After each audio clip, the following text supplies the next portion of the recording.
Hello guys, welcome back to my channel. So ఈరోజు అయితే మేము ఫ్యామిలీ అంతా కలిసి ధర్మవరంకి అయితే వెళ్తున్నాం.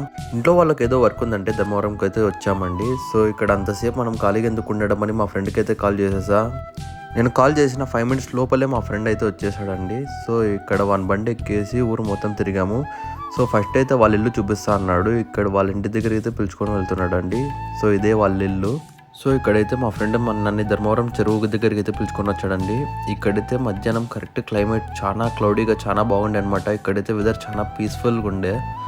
సో ఇక్కడ ఈ చెరువు చూసుకున్న తర్వాత మా ఫ్రెండ్ని అయితే మా పేరెంట్స్ దగ్గర వదిలేయమని చెప్పాను. సో ఇక్కడ ధర్మవరంలో మా పనులు అయిపోయేసరికి ఈవినింగ్ అయిపోయింది. ఈవినింగ్ మేము మళ్ళీ ధర్మవరం నుంచి అనంతపూర్కి వెళ్తున్నామండి. సో కొన్ని పనులు ఉంటే దానిలో చూసుకోవడానికి. ఇక్కడైతే నైట్ క్లైమేట్ చాలా బాగుండే. ఆ రోడ్లో ఎక్కువ వెహికల్స్ రాకుండా ప్రశాంతంగా అయితే ఉండే రోడ్డు. సో దాని తర్వాత మేము అనంతపూర్ డిమార్ట్కి వెళ్ళి కొన్ని గ్రోసరీస్ తీసుకొని అక్కడ నుంచి మళ్ళీ ఇంటికి రిటర్న్ అయిపోయాం. That's it for today. Bye guys.